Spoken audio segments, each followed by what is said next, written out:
اس نے ہندوستان کو 1790 سے لے کر 1840 تک خون میں ڈبوئے رکھا۔ یہ جس جگہ سے گزر جاتا اس کے آس پاس کی ساری بستیاں خالی ہو جاتی۔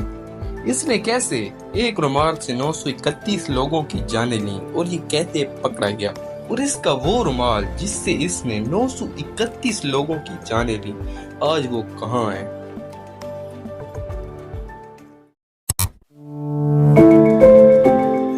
ستارہ سو 90 میں جب ہندوستان سے مغلوں کے پیر اٹھ رہے تھے تو اسی دور میں چوری اور ڈکیتی اپنے عروج پر تھی۔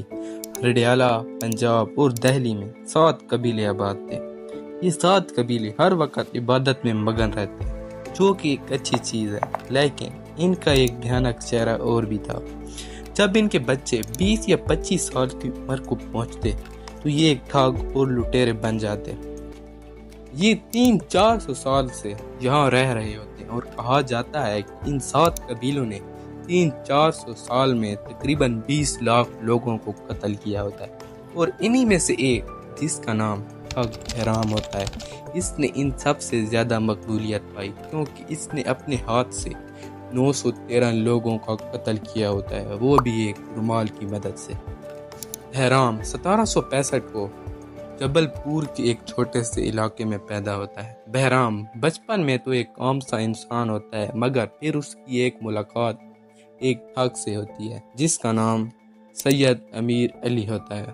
سید امیر علی بہرام کو اپنے گروپ میں شامل کر لیتا ہے، اور یہاں سے شروع ہوتا ہے وہ خونی دور جب بچہ بہرام کے نام سے کانپتا تھا۔ کچھ مہینوں سے قافلے نہیں آ رہے ہوتے۔ نارتھ اسٹیٹ اور سینٹرل انڈیا میں کاروبار کو اس وجہ سے بہت نقصان ہو رہا ہوتا ہے۔ جب پولیس ان قافلوں کے بارے میں پتہ لگانے جاتی تو پھر کبھی واپس نہ آتی۔ بہرام دہلی، جبل پور، بھوپال، نوئے، حیدرہ اور لاہور جیسے علاقوں کے راستے میں قافلوں کو لوٹتا تھا۔ جب بہرام حد سے زیادہ بڑی مصیبت بن گئی تو ان 6 اسٹیٹ میں 5 ڈیٹیکٹیو کو بٹھایا جاتا ہے۔ ڈیٹیکٹیو کا کام انہی چوروں کو پکڑنا ہوتا ہے، لیکن کچھ عرصے بعد یہ 5 ڈیٹیکٹیو ہی غائب ہو جاتے ہیں۔ پھر اسی طرح 1790 سے 1809 آ جاتا ہے۔ ایسٹ انڈین کمپنی بھی ہندوستان میں اپنے پیر مضبوط کر چکی تھی۔ جب بہرام قابو میں نہ آیا تو برطانیہ سے ایک کیپٹن کو بلایا گیا جس کا نام کیپٹن ولیم ہے۔ کہا جاتا ہے کہ کیپٹن ولیم نے آج تک ایک کیس نہیں ہارا تھا۔ اس کے آتے ہی یہ کیس کیپٹن ولیم کو دے دیا جاتا ہے۔ بہرام زیادہ تر دہلی، جبل پور اور بھوپال کے علاقوں میں چوریاں کرتا تھا۔ کیپٹن ولیم اس کیس کے لیے ان 3 علاقوں میں جاتا ہے اور وہاں جا کر ان چوروں کے بارے میں انویسٹیگیشن کرتا ہے۔ جب وہ آس پاس کے لوگوں سے پوچھتا ہے اس کے بارے میں تو اس کو پتہ لگتا ہے کہ ایک ٹھگ گروپ ہے جو ان قافلوں کو لوٹتا ہے، اور ان کے سربراہ کا نام بہرام ہے۔ تو پہلی بار بہرام منظر عام پر آتا ہے۔ کیپٹن ولیم دلی، جبل پور، بھوپال، ان کے راستے میں جتنے بھی جنگل تھے ان سب کو کٹوا دیتا ہے، کیونکہ بہرام زیادہ تر انہی جنگلوں میں چھپتا تھا۔ لیکن اس سے بھی کام نہیں ہوتا۔ بہرام اپنا نیا ٹھکانہ چھپنے کے لیے ڈھونڈ لیتا ہے۔ بہرام کا طریقہ واردات اس طرح تھا، جب اس نے کسی قافلے کو لوٹنا ہوتا بہرام بیس بدل کر ان کے درمیان گھس جاتا۔ بہرام کے پاس تقریباً 200 آدمی ساتھ ہوتے تھے۔ بہرام اپنے ساتھ ایک حقہ رکھتا تھا۔ جیسے ہی بہرام اس حقے کو پینے لگتا تو اس کے ساتھیوں کو ایک پیغام جاتا کہ اب ہم اس قافلے کو لوٹنے والے ہیں۔ پھر جیسے ہی رات ہوتی تو بہرام کا ہر آدمی ہر قافلے میں سے ایک کے ہاتھ پکڑ لیتا، اور پھر بہرام آ کے ان میں سے ہر ایک کا گلا گھونٹ دیتا تھا۔ بہرام نے یہ رومال 50 سال تک استعمال کیا تھا، اور اب یہ رومال کہاں ہے ہم یہ آپ کو آگے چل کے بتائیں گے۔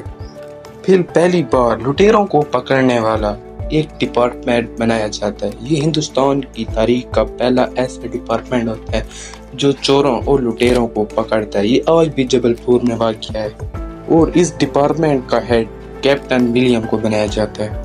پھر اسی طرح 1809 سے 1848 آ جاتا ہے۔ اسی سال میں کیپٹن ولیم بہرام کے بائیں ہاتھ سید امیر علی کو پکڑ لیتا ہے۔ جب بہرام کو اس بارے میں پتہ چلتا ہے تو بہرام اپنا ٹھکانہ بار بار تبدیل کرتا رہتا ہے۔ کہ اگر سید امیر علی اس کے بارے میں بتا دے تو وہ پکڑا نہ جائے، لیکن سید امیر علی بہرام کے بارے میں کچھ نہیں بتاتا۔ اس کے کچھ نہ بتانے پر کیپٹن ولیم ایک ایسی چال چلتا ہے کہ سید امیر علی خود اس کو بہرام کے پاس لے جاتا ہے۔ وہ سید امیر علی کو چھوڑ دیتا ہے اور اس کے پیچھے اپنے بندے لگا دیتا ہے۔ جب بہرام کو اس بارے میں پتہ چلتا ہے کہ سید امیر علی آزاد ہو گیا ہے تو وہ اپنے بندے بھیج کر سید امیر علی کو اپنے پاس بلا لیتا ہے، پر کیپٹن ولیم نے سید امیر علی کے پیچھے اپنے بندے لگائے ہوتے ہیں۔ تو اس طرح کیپٹن ولیم کو بہرام کا ٹھکانہ پتہ چل جاتا ہے اور کیپٹن ولیم وہاں چھاپا مار کے بہرام کو پکڑ لیتا ہے۔ تو اس طرح 1940 کو بہرام پکڑا جاتا ہے۔ بہرام کے اوپر مقدمہ چلایا جاتا ہے۔ یہ مقدمہ پورے 9 مہینے تک چلتا ہے اور جج اس کو پھانسی کی سزا دے دیتا ہے۔ اور وہ رومال جو بہرام نے 50 سال تک استعمال کیا تھا، آج وہ کہاں ہے؟ تو کہا جاتا ہے کہ کیپٹن ولیم نے اس کو برطانیہ میں بھیج دیا تھا۔